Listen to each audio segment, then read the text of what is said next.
El salón quedó en silencio cuando mi padre le quitó el micrófono al maestro de ceremonias.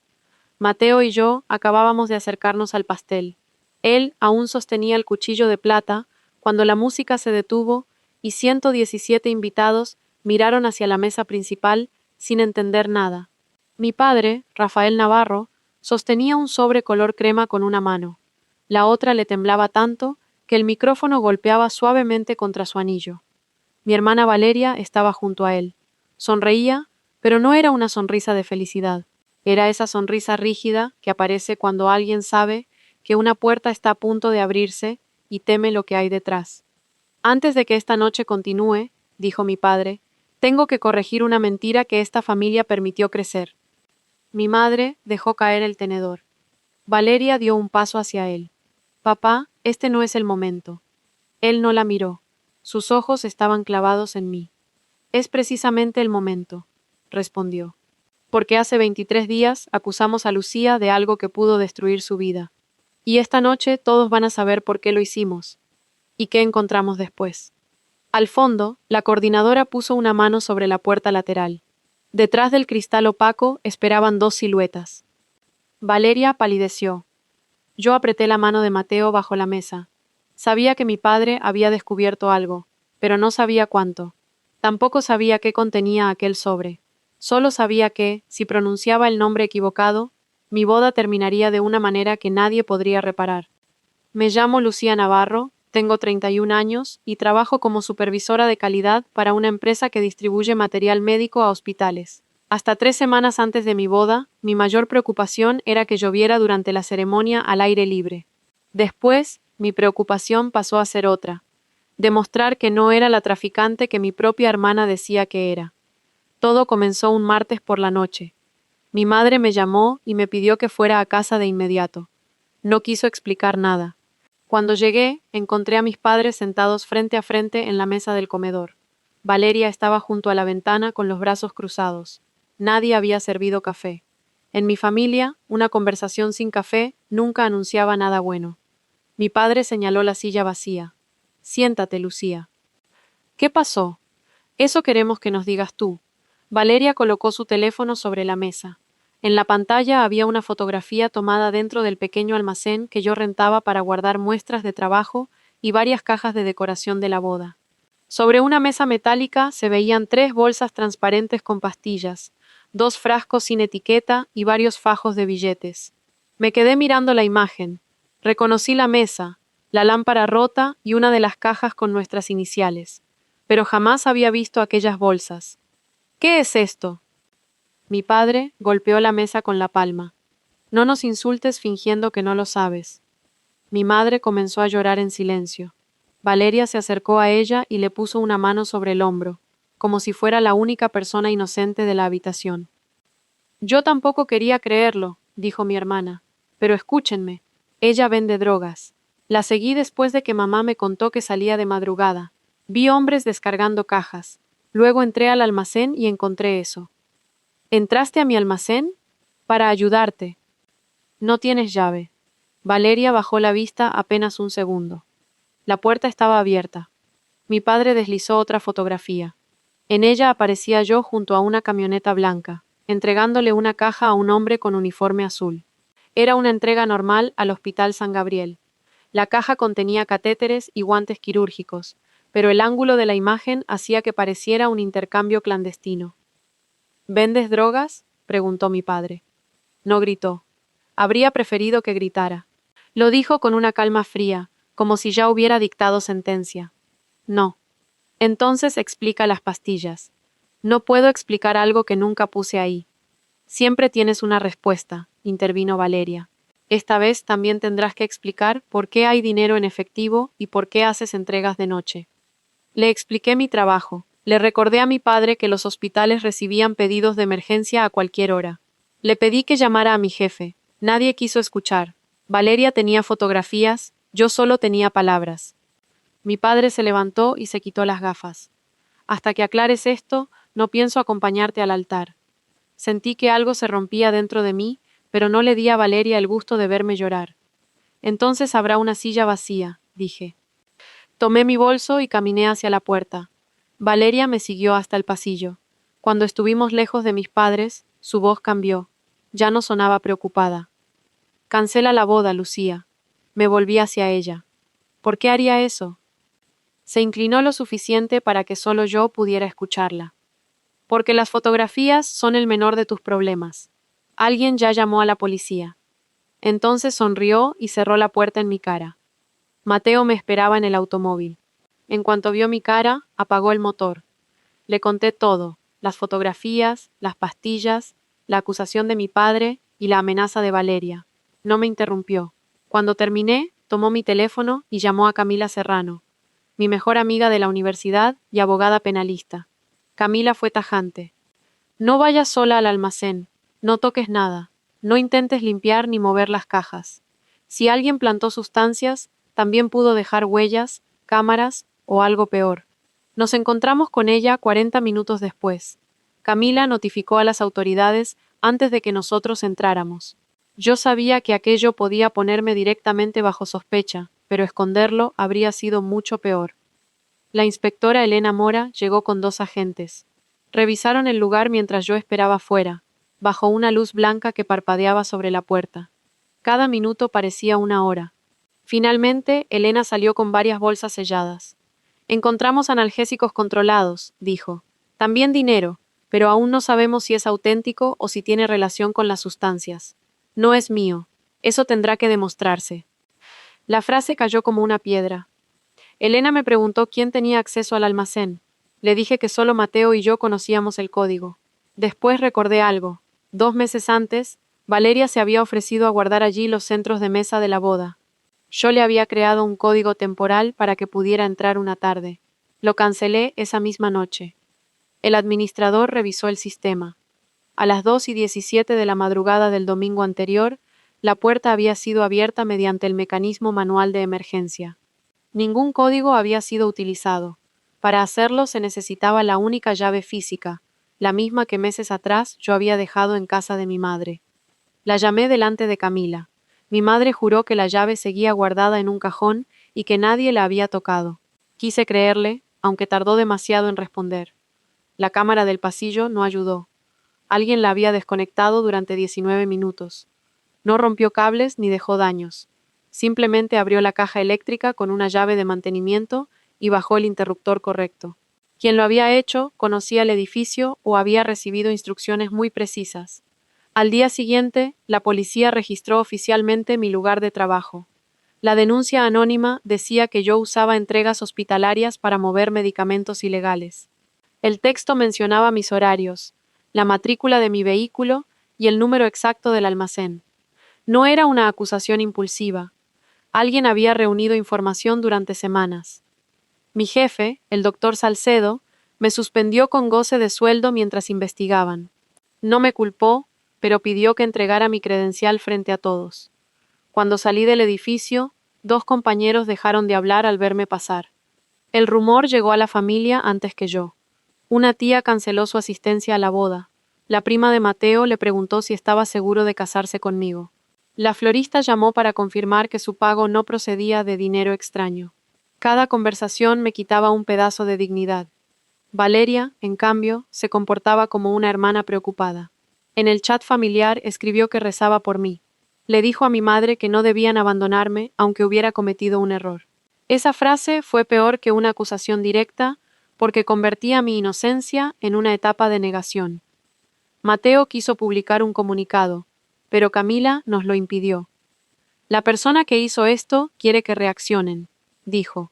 Si conoce detalles de la investigación, adaptará su historia. Por ahora, el silencio les conviene. 2 días después, la inspectora Elena me llamó. Nos citó en su oficina y colocó una fotografía ampliada sobre la mesa. Era uno de los frascos encontrados en mi almacén. En la base tenía un número de lote casi borrado. ¿Le resulta familiar?, preguntó. Negué con la cabeza. El fabricante confirmó que este lote fue distribuido a 6 establecimientos. Uno de ellos es Farmacia Navarro, la farmacia de mi padre. Me quedé sin aire. ¿Está diciendo que salió del negocio de mi familia? Estoy diciendo que una parte de ese lote llegó legalmente a la farmacia hace 7 meses. Todavía tenemos que saber cómo terminó en su almacén. Esa noche llamé a mi padre. Contestó después del quinto tono. Necesito preguntarte por un número de lote, dije. Hubo un silencio demasiado largo. No vuelvas a llamar a la farmacia, respondió. Papá, las pastillas vinieron de tu inventario. No sabes de qué estás hablando. Entonces ayúdame a entender. Escuché una puerta cerrarse al otro lado y después su respiración agitada. Tu hermana administra el inventario desde enero, murmuró. Ella dice que tú le pediste cajas hace meses. Es mentira. Ya no sé a cuál de las dos creerle. La llamada terminó. Yo seguía sosteniendo el teléfono cuando Mateo entró con una memoria USB. Había conseguido la grabación de una cámara instalada frente al almacén, en un taller mecánico. La imagen era oscura, pero a las 2:09 de la madrugada se veía detenerse un automóvil gris. Una mujer bajaba del lado del conductor. No se distinguía su rostro. Sí se distinguía algo más. Una calcomanía roja en forma de mariposa pegada en el cristal trasero.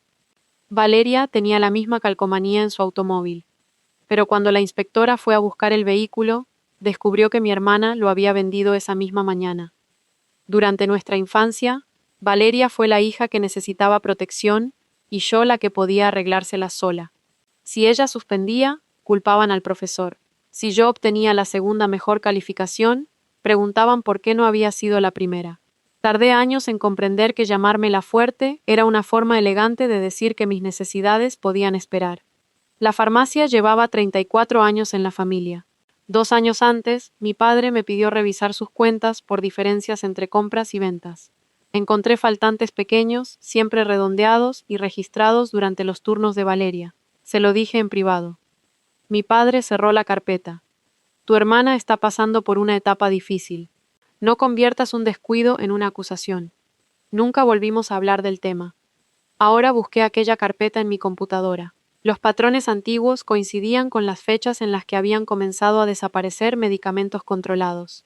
No era una prueba definitiva, pero demostraba que el problema existía mucho antes de que alguien entrara en mi almacén. Camila y yo entregamos los archivos a la inspectora. Elena descubrió que varios registros del inventario habían sido modificados desde la cuenta de Valeria. Mi hermana afirmó que yo conocía su contraseña porque había ayudado con la auditoría. Era falso, pero suficiente para crear otra duda. Todo estaba diseñado así. Ninguna pieza me condenaba por sí sola, pero cada pieza permitía que mi familia eligiera sospechar de mí. Una semana antes de la boda, mi madre me pidió que nos reuniéramos en una cafetería. Llegó con gafas oscuras aunque estaba nublado. Se sentó frente a mí y colocó una pequeña llave plateada sobre la mesa. Te mentí sobre la llave, dijo. Reconocí la llave de emergencia de mi almacén. Yo se la había dado a mi madre meses atrás, por si ocurría algo durante un viaje de trabajo. ¿Por qué la tenía ella? Mi madre apretó los labios. Me dijo que necesitaba recoger unas cajas para la boda. Estaba llorando. Dijo que tú la habías autorizado. ¿Y se la diste sin preguntarme? Es tu hermana. Precisamente. Mi madre tomó mi mano, pero yo la retiré. Lucía, quizás si aceptaras que cometiste un error, podríamos resolver esto en familia. Tu padre está enfermo de preocupación. La miré sin poder creerlo. Acabas de admitir que Valeria tenía la llave del lugar donde aparecieron las drogas y todavía quieres que yo confiese. No digo que seas culpable. Solo digo que tal vez ambas hicieron cosas que no debían. Ahí entendí que mi madre no estaba buscando la verdad. Estaba buscando una versión en la que no tuviera que elegir entre sus hijas, aunque para construirla tuviera que repartir entre ambas la culpa de una sola. Me puse de pie. No vuelvas a pedirme que cargue con la mitad de una mentira para que Valeria no cargue con toda la verdad. Salí sin despedirme. Esa misma noche, Mateo me mostró algo que había ocultado para no angustiarme. Valeria lo había visitado en su oficina 3 días después de la acusación. Le llevó una grabación en la que supuestamente se escuchaba mi voz hablando de mover cajas y cobrar en efectivo. Quería convencerlo de cancelar la boda. Mateo no le creyó. Guardó el archivo y se lo envió a un perito. El análisis mostró cortes en 7 puntos. Las frases procedían de audios distintos que yo había enviado al chat familiar sobre proveedores de la boda y entregas de trabajo. Valeria había unido mis palabras para fabricar una confesión. ¿Por qué no me lo dijiste antes?, pregunté. Porque con cada prueba seguías buscando una explicación inocente para tu hermana. necesitaba que vieras esto cuando estuvieras preparada.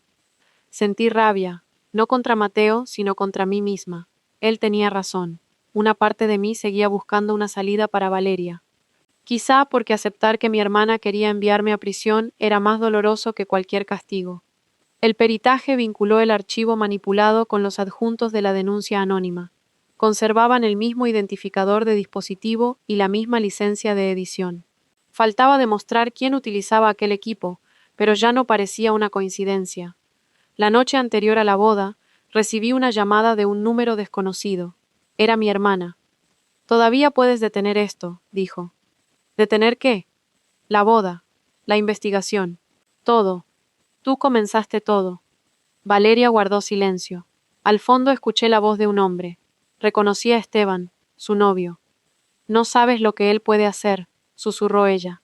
«Si sigues, mamá y papá perderán la farmacia». ¿Eso es una amenaza o una confesión? La llamada se cortó. 10 minutos después, alguien tocó a mi puerta. Era mi padre. Parecía haber envejecido años en una semana. Llevaba el mismo sobre color crema que sostendría al día siguiente frente a todos mis invitados. «Voy a asistir a tu boda», dijo. «No necesito que me entregues al altar». «No voy para entregarte». Miró el sobre, pero no me permitió tocarlo. «Voy para devolverte algo que nosotros te quitamos». «¿Qué hay ahí dentro?» Mi padre levantó la vista. Tenía los ojos llenos de lágrimas. «La razón por la que tu hermana necesitaba que todos te creyeran culpable». Antes de marcharse, dijo que entregaría una copia a la fiscalía al amanecer. Elena le había pedido no alertar a Valeria ni a Esteban mientras un juez revisaba la solicitud de arresto. El sobre no era una disculpa, era la última pieza de una investigación. No dormí aquella noche. Mateo tampoco. Consideramos posponer la boda, pero hacerlo habría significado permitir que Valeria decidiera incluso la fecha en que yo podía ser feliz. La ceremonia se celebró como estaba planeada. Mi madre se sentó en la última fila. Mi padre ocupó una silla junto al pasillo, pero no caminó conmigo. Entré del brazo de Camila, recordándome que perder una tradición no significaba perder mi dignidad. Valeria apareció minutos antes de los votos, vestida de plateado y con una serenidad ensayada. Se acercó para besarme en la mejilla. «Aún estás a tiempo de evitar una humillación», susurró. «Tú también». Durante la ceremonia miró 3 veces hacia la salida. Esteban no estaba con ella. Cuando Mateo prometió que ninguna mentira decidiría quién era yo, el miedo desapareció por unos minutos. Éramos él y yo, no mi hermana, la policía ni el rumor. Después llegó la recepción. Valeria pidió brindar antes del pastel. Levantó la copa y habló de la familia, del perdón y de amar incluso a quienes toman caminos equivocados. Varias personas me miraron. Aquello no era un brindis. Era una forma elegante de declararme culpable frente a todos sin pronunciar la acusación. Mi padre se puso de pie. «Dame el micrófono». Valeria dejó de sonreír. Así llegamos al momento en que comenzó esta historia. Mi padre frente a 117 invitados, el sobre temblando entre sus dedos y una puerta lateral que todavía permanecía cerrada. «Hace 23 días», dijo. «Mi hija Valeria nos mostró fotografías que parecían demostrar que Lucía vendía medicamentos ilegales. Teresa y yo elegimos creerla sin escuchar a Lucía. No solo la acusamos, permitimos que el rumor saliera de nuestra casa». Mi madre agachó la cabeza. «Rafael, basta», dijo Valeria. «No, tú hablaste primero. Ahora me toca a mí». Abrió el sobre y sacó varias hojas. Mi padre explicó que después de mi llamada sobre el número de lote, revisó las copias de seguridad del sistema de la farmacia. Valeria creía haber eliminado las modificaciones, pero el proveedor almacenaba un historial automático fuera del negocio. Durante 6 meses, su cuenta había reducido artificialmente las existencias de analgésicos controlados. Las cajas desaparecían del registro sin figurar como ventas. «Eso no demuestra que las tomara yo», dijo Valeria. «Lucía sabía mi contraseña». «Cambiaste esa contraseña en enero. Lucía no entraba al sistema desde hacía 2 años». Mi padre mostró una revisión externa.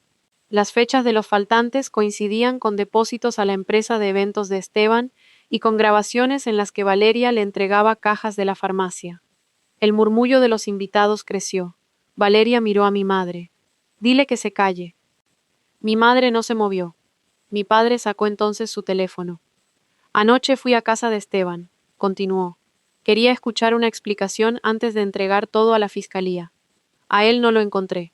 Encontré a Valeria intentando sacar las últimas cajas. Esta mañana entregué la grabación y todos estos documentos. Reprodujo un audio. La voz de mi hermana llenó el salón. Si las encontraron en el almacén de Lucía, nadie buscará aquí. Ella trabaja con hospitales. Todos creerán que fue ella. Solo eran 11 segundos. Bastaron. Valeria dejó caer la copa. El cristal se rompió contra el suelo. ¿Me grabaste? Te escuché, respondió mi padre. Por primera vez, te escuché sin inventar una excusa para protegerte. Mi hermana comenzó a llorar. Dijo que Esteban la había obligado, que tenía deudas, que la amenazaba. Durante unos segundos casi consiguió que algunos sintieran compasión. Entonces Camila se acercó a mi padre y le entregó otra página. El informe del audio manipulado que Valeria había llevado a Mateo. No había sido Esteban quien cortó mi voz. El archivo se había creado en la computadora personal de mi hermana, 2 días antes de que supuestamente descubriera las drogas. Eso demostraba que la trampa no había sido una reacción desesperada, había sido un plan. ¿Por qué? Pregunté. Era la primera palabra que pronunciaba desde que mi padre tomó el micrófono. Valeria me miró con un odio tan desnudo que por fin dejé de reconocerla. Porque siempre consigues salir limpia, dijo. Tú eras la responsable, la inteligente, la que no necesitaba ayuda. Yo cometía un error y todos me vigilaban. Tú cometías uno y lo llamaban valentía. Ibas a casarte, tenías un buen trabajo, y papá pensaba pedirte que salvaras la farmacia. Si regresabas, yo volvía a ser la hija que nunca pudo hacer nada bien. Así que intentaste convertirme en criminal. Solo necesitaba tiempo para arreglarlo. No, dijo mi padre. Necesitabas una culpable. Entonces mi madre se levantó. Confesó que le había dado a Valeria la llave de mi almacén y que después había mentido cuando yo le pregunté por ella. Guardó silencio porque temía perder a su hija menor. Y para no perderla a ella, le respondí, decidiste perderme a mí. En ese momento, la coordinadora abrió la puerta lateral. La inspectora Elena entró con otro agente. La orden acababa de ser autorizada y ellos venían a ejecutarla, no a participar en el espectáculo. Al verlos, Valeria corrió hacia la salida. La detuvieron antes de que llegara al estacionamiento. Mientras se la llevaban, gritó que yo había destruido a la familia. Mi padre dejó el micrófono sobre la mesa y se acercó a mí. Perdóname, dijo. Debí creer en ti. Lo miré y sentí tristeza, pero no alivio. La verdad había llegado después de que me apartaran temporalmente de mi trabajo, de que perdiera varios amigos y la seguridad de mirar a mis padres sin miedo. Hoy no es el día en que voy a perdonarte, respondí. Hoy es el día en que me caso. Tomé la mano de Mateo y pedí que volviera la música. La fiesta cambió, pero continuó. Algunos invitados se marcharon. Quienes se quedaron nos rodearon cuando comenzó nuestra canción. El doctor Salcedo se acercó para decirme que mi suspensión terminaría al recibir la confirmación oficial. No era una reparación completa, pero era un comienzo. Mi padre y mi madre se fueron antes de la medianoche. Por primera vez, no sentí la necesidad de correr detrás de ellos. La investigación descubrió que Esteban utilizaba su empresa para revender medicamentos de varias farmacias. Valeria comenzó ayudándolo con una deuda, y después se quedó con parte del dinero.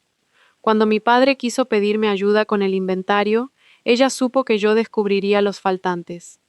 Fue entonces cuando decidió adelantarse. Usó mi trabajo con hospitales para construir una historia creíble. Guardó mis horarios, fotografió entregas legítimas, consiguió la llave por medio de mi madre y plantó los medicamentos. Antes de denunciarme, preparó a mi familia para creer lo peor. Lo más doloroso fue saber que su plan funcionó no porque fuera perfecto, sino porque se apoyaba en una herida antigua. Mis padres estaban acostumbrados a disculpar a Valeria y a exigirme explicaciones a mí. Esteban fue detenido 2 días después. Valeria enfrentó cargos por robo, manipulación de pruebas, denuncia falsa y distribución ilegal.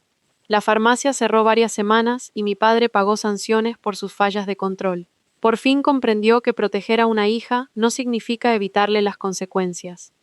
Mi madre llamó durante semanas. No contesté hasta que sus mensajes dejaron de decir «somos una familia» y empezaron a decir «sé que te fallé». Entenderé si hoy tampoco quieres hablar. Por primera vez respetó un límite. Mateo y yo pasamos la luna de miel en un pueblo junto al mar. La cuarta noche le pregunté si alguna vez había dudado de mí. Dudé de muchas cosas, respondió. De si la boda debía continuar, de si tu familia sería capaz de detenerse, de si yo sabría ayudarte. De ti, no. Lloré entonces todo lo que no había llorado frente a mis padres. 2 semanas después, recuperé mi trabajo. Algunos compañeros se disculparon, otros fingieron que nunca me habían evitado. Limpiar un nombre no obliga a nadie a reconocer lo rápido que estuvo dispuesto a ensuciarlo. 6 meses más tarde acepté reunirme con mi padre en la misma cafetería donde mi madre me había entregado la llave. Llegó sin sobres, documentos ni discursos. No fui yo quien te salvó en la boda, dijo. Tú te salvaste cuando llamaste a una abogada, cuando preservaste las pruebas y cuando te negaste a confesar algo que no hiciste. Yo solo dejé de proteger la mentira demasiado tarde. Era la disculpa más honesta que me había ofrecido. Le expliqué que no volveríamos a ser la familia de antes. Para formar parte de mi vida tendría que aceptar terapia, respetar mis límites y dejar de pedir reconciliaciones rápidas. Con mi madre tardé más. Ella no inventó la acusación, pero sostuvo el sistema que la hizo posible. Ya no confundí perdonar con permitir que todo volviera a ser igual. Valeria me escribió una carta desde el centro de tratamiento. No pidió que retirara cargos ni culpó a Esteban. Dijo que llevaba toda su vida compitiendo conmigo por un premio que solo existía en su cabeza: ser la hija que más merecía amor. Cuando creyó que iba a perder, prefirió destruirme antes que admitir lo que había hecho. No respondí enseguida. Guardé la carta durante semanas. Finalmente escribí una sola frase: reconocerlo es el principio, repararlo será tu responsabilidad. Un año después, regresamos al mismo salón, con quienes permanecieron a nuestro lado. Camila levantó su copa y dijo que esperaba terminar el brindis sin intervención policial. Todos reímos. Mi padre estaba allí, sentado lejos del micrófono, mi madre también. Habían aprendido que estar presentes no les daba derecho a ocupar el centro. A veces la gente me pregunta qué fue lo más impactante de aquella noche: la grabación, la detención de Valeria o la confesión de mi madre. Para mí fue algo más sencillo. Fue escuchar a mi padre decir la verdad delante de las mismas personas ante quienes había permitido que circulara la mentira. No borró lo sucedido, no me devolvió los días de miedo ni las noches en que imaginé perder mi libertad, pero colocó la vergüenza donde siempre debió estar. Mi hermana quiso convertirme en sospechosa para salvarse. Mis padres casi la ayudaron, porque era más fácil dudar de la hija fuerte que enfrentar a la hija que siempre habían protegido. Y yo aprendí que la verdad no necesita gritar primero. Necesita conservar pruebas, resistir el miedo y llegar completa al momento en que todos están obligados a escucharla. Si tu propia familia te acusara de algo capaz de destruir tu vida, ¿habrías permitido que tu padre revelara todo durante la boda o habrías detenido la celebración antes? Cuéntamelo en los comentarios, y si quieres más historias de traición familiar, secretos y justicia inesperada, suscríbete, porque algunas mentiras tardan en caer, pero cuando caen, hacen temblar a todos los que vivían dentro de ellas.